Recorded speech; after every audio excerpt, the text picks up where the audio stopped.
Every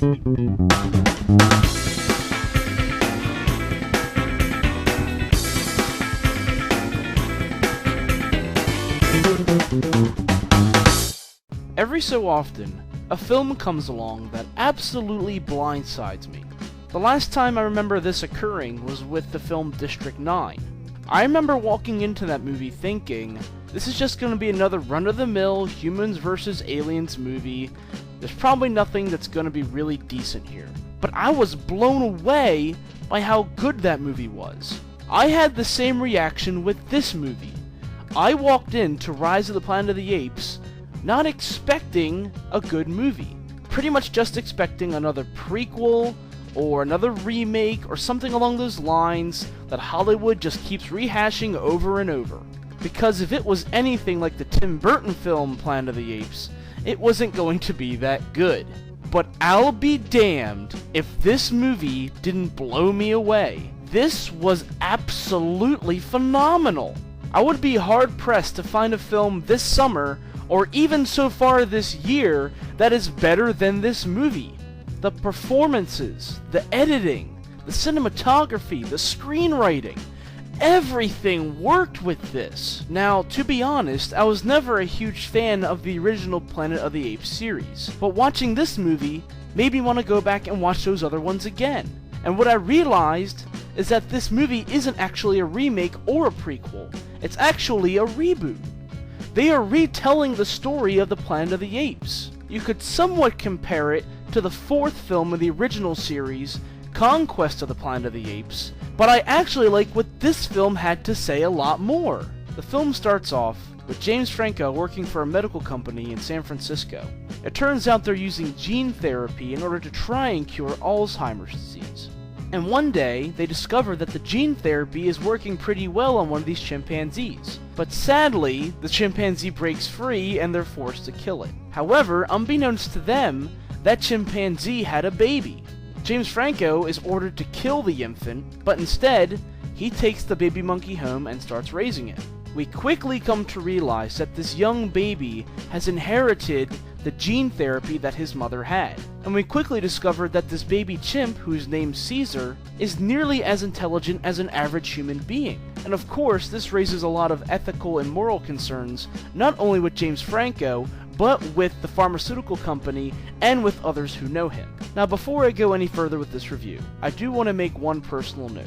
James Franco's father in this movie, who happens to be played by John Lithgow, happens to suffer from Alzheimer's disease, which is one of the main reasons James Franco is working on a cure. Several years ago, my grandfather passed away from Alzheimer's. So this is a personal subject for me, but I found that this movie handled that subject perfectly. Lithgow's performance of an Alzheimer's patient wasn't only good, it really touched my heart, because anyone who has known someone suffering from this disease knows how it destroys someone's life. And it made me feel all the more sympathetic for James Franco's character. I personally know what it's like to have a loved one go through this disease. And if I could, I would do everything in my power to try and change it. It just so happens, James Franco has the power to change it, and he will do anything he can to prevent his father from slipping further into this disease. It really speaks to the performances of these actors and actresses. This topic can be quite touchy at times, but they handled the subject with very tender care while still allowing the film to progress further with its moral and ethical issues. And speaking of the performances, I didn't find out until after this movie was over that the actor who portrayed Caesar, the lead chimpanzee, was performed by Andy Serkis. Good lord, Andy Serkis needs to win an Oscar. I'm not usually one to say this, but Andy Serkis may very well be the best physical performer on the planet. His portrayal of Gollum in Lord of the Rings was absolutely great, but he stepped it up a notch with this movie. I was simply blown away by the emotions displayed by this character. And while that also speaks to the special effects in this movie, I think it speaks more to the performance put out by Andy Serkis. 95% of this performance is simply body language and facial expressions. No talking. Sure, Caesar sometimes grunts and yells, But that's not really part of the performance.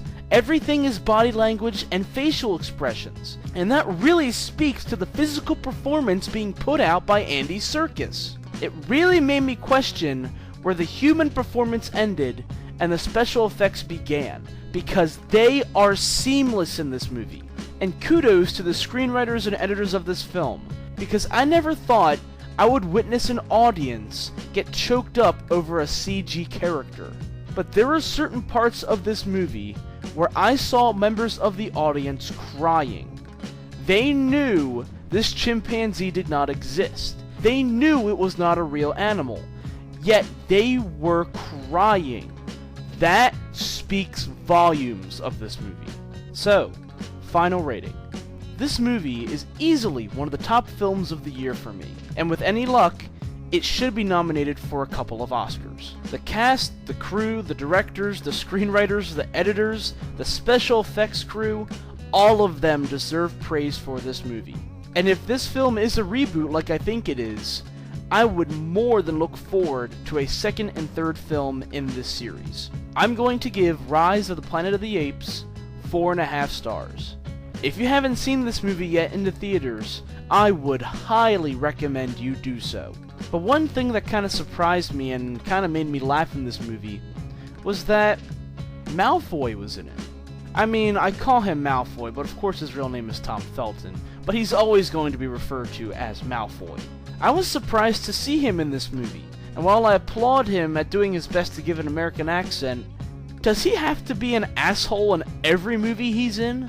I mean, granted, he hasn't done much outside Harry Potter, but this guy's just a massive douchebag no matter what movie he's in.